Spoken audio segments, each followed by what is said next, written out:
Afternoon all. I've played quite a few blunders already today on Chess World, and I think I'm feeling a bit rough after last night's game. But let's give a 15-minute game a shot, see how it goes.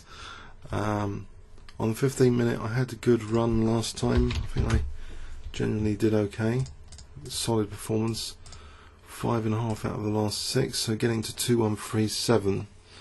What really threw my rating was, well, the draw I lost 10 points there. And so 2137, I was at 2159 losing to a 1628, that killed my rating. 30 points or something, going down from 2159 to 2128. So trying to recover from that. So it's hard, there's only 3 people above 2300 on this 15-minute auto pairing. So it's a very, very tough thing. If people under 2000 are all pretty dangerous, so not taking any game for granted here. King's Gambit is always good fun, generally. Okay, actually maybe Bishop C4 was better there. Now someone's recommended knight check. Oh, this is going to be even more good fun than usual. Okay, G3 takes Bishop G2. Okay, let's go for this. Am I just completely lost, or is it interesting?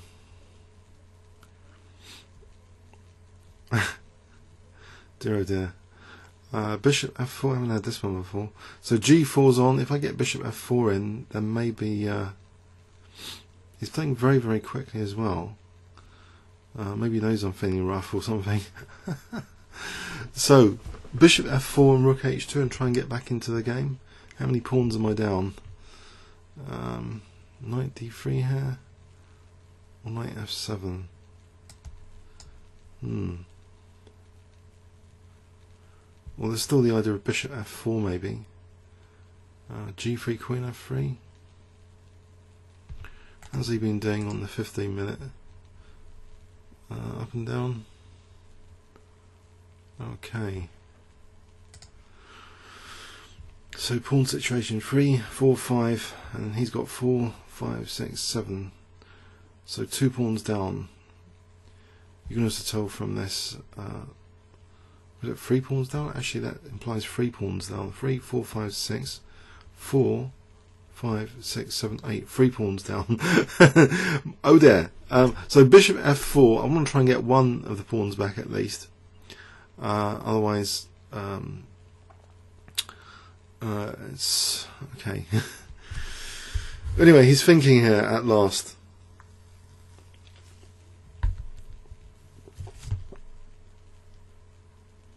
Okay, I think I'll support my centre. C3 here. Still got Bishop F4 in reserve as an idea. I have G3, Queen F3.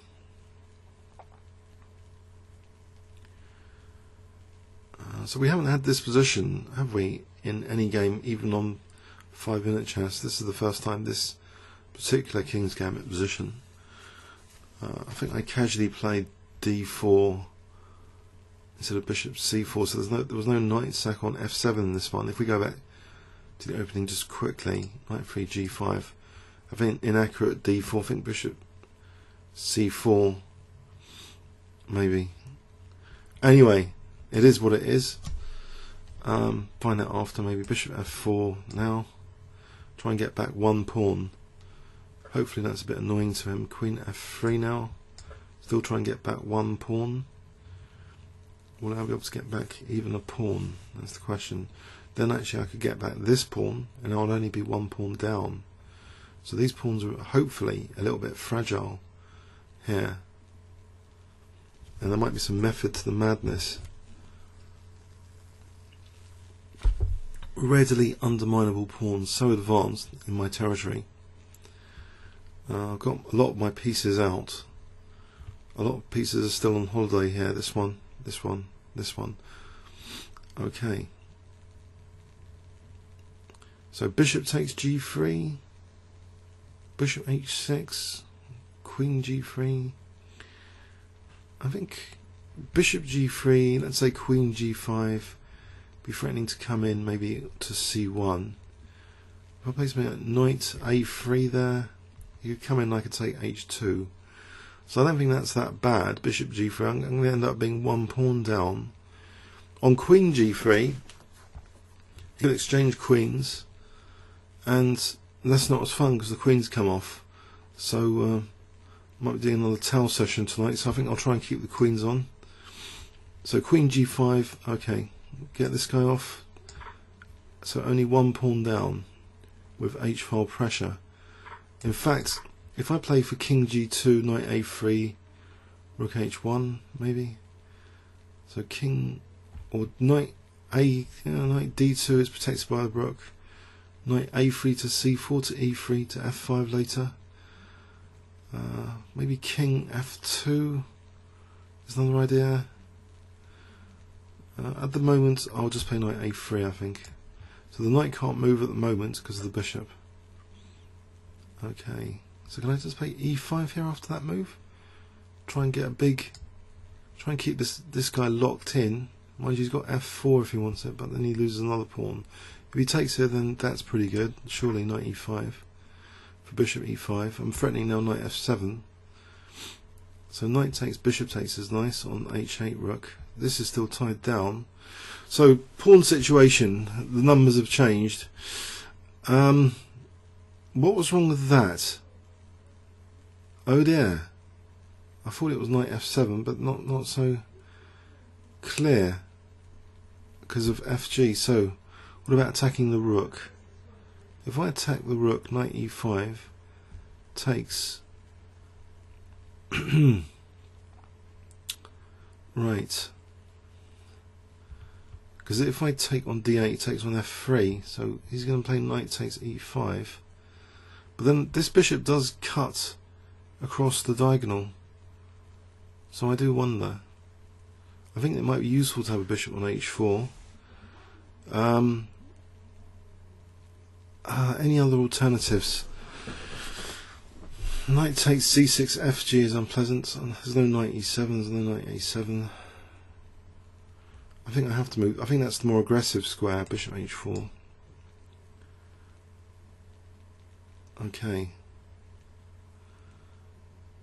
Okay, I'll take, unless there's any powerful, I don't think so, because he's on f3.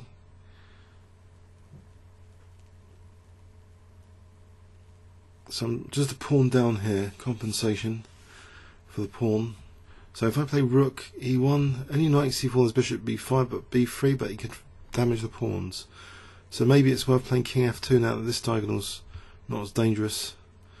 So something like rook e1 here, just supporting the pawn. So any knight move I can just take and then take on h6. Okay, so I wonder about king f2 here, bishop g7. That's going to be annoying. Knight c4, there's bishop b5. So that bishop g5. Nope, I think I'm going to go 2 pawns down again. And this rook here, this there's check, king f2, that holds the pawn. Okay. So what's going on now? Knight b5, there's bishop c4. King f2, he could just take. What about just playing b3 then? Bishop f8, knight c2 maybe to d4. That's good for rerouting the knight. So b3 is dual purpose, I think. I think I'll play b3. So I want to play knight c2 to d4 to improve this worst piece. I suppose there's a threat of bishop e5 coming up now. So if I just protect this guy for a sec with rook, double the rooks behind the pawn, or do I play knight c2? Bishop e5, rook e5, bishop c4 check. I can just take, or I can play rook e2 there. There's also rook g2 here, just attacking that bishop. What does he do about that? There's no protection. That's embarrassing. I think rook g2. There's bishop h3. There's bishop g4 check, takes, on the bishop again. Bishop e5.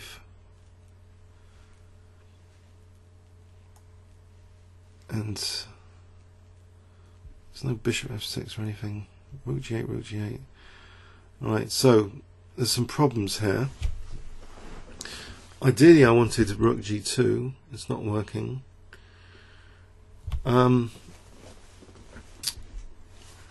Okay, knight c2 to d4 is also a bit tasty. Just to attack that bishop there. So can I afford knight c2, knight e7, knight d4, knight f5, knight takes, bishop takes. We'll go back to this line with rook g2, bishop h3, bishop g4, take, and then there's bishop takes e5. So he's in a pin. Isn't there knight c4 there? Knight c4. Actually, that's a nasty pin, because where is the knight going? I suppose it goes to h6 in that position to attack the rook on g4. Knight h6.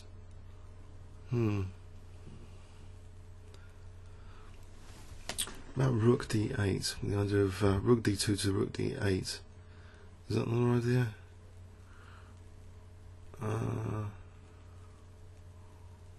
Interesting.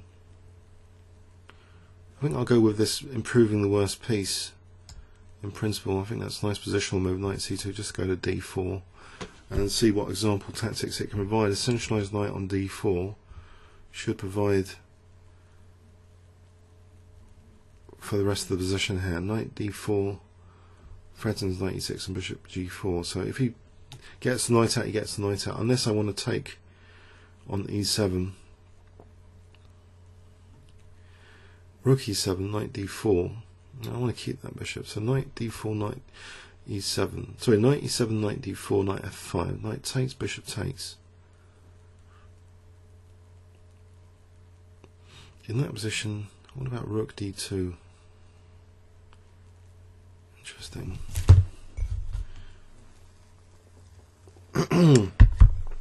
Cappuccino here. There's definitely higher quality moves than my Simmel anyway, even if they're still blunders. But I'm looking for getting back some pawns is good news. So is he seriously looking at bishop e5 instead of knight e7? Actually, knight e7. What about bishop f6? Just attacking that bishop. So takes, knight f5, knight d4. We're in that position. What about rook e6, bishop g4? And if rook takes f6, there's knight d4 there. Interesting. So bishop f6, take, knight f5, rook e6, bishop g4, rook f8, knight d4. This knight coming to d4 could fork these two squares. Wow. So there's the rook g2, bishop g4. I get the king out for a sec, or just knight d4. I think knight d4 just to stop knight e7 anyway. That's a nice move, unexpected bonus. So all the pieces are working okay now.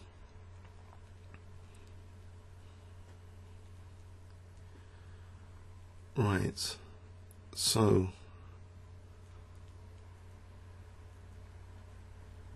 okay, what about bishop f6 here?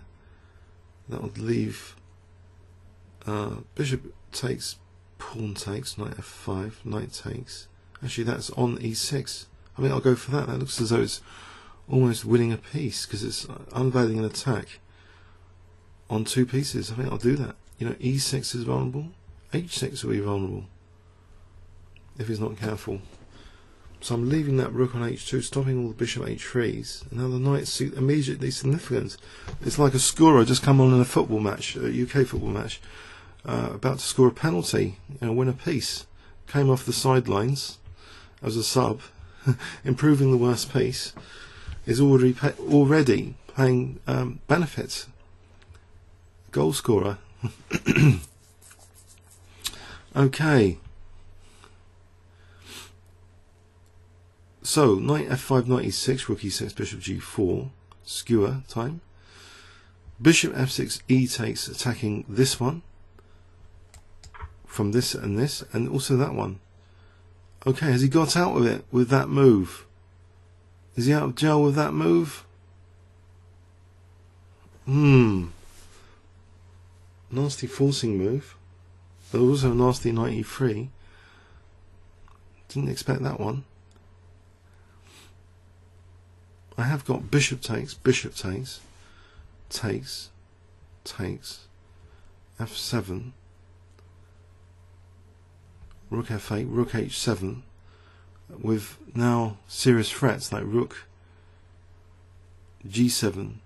So if c5, rook g7, with the idea of rook g8. So if takes, rook g8. So I think I'll go with that sequence to get a dangerous pawn on f7. Because if I play rook h4, I think knight e3 check, and it's the end of my fun. So I think this is the only fun line.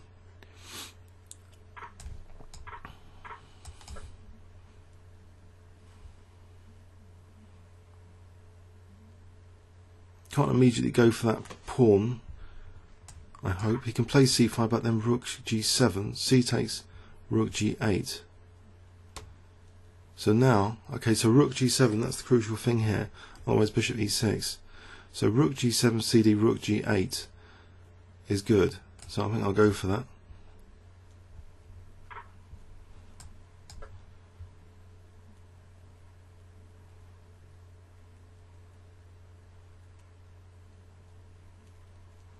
Did he miss that?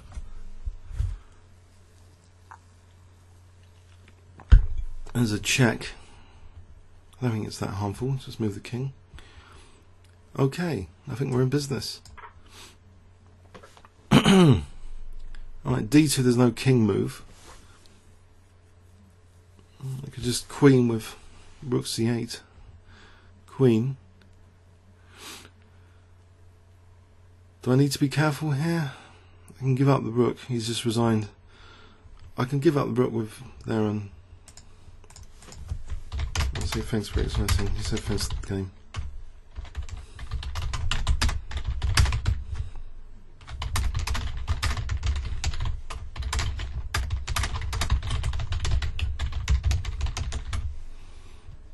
Okay. I think rook e8 is enough. d2, rook e1 if I want to just set the rook. I can set the rook like rook c8. If I don't set the rook, king f2, d2, he's queening. I can always play rook d8 as well, actually, even simpler takes. Check. That's the simplest rook d8. Alright, so let's have a look. So this is an interesting opening sequence. I'm not sure it's theory. I don't know if King's Gambit gurus have ever played this.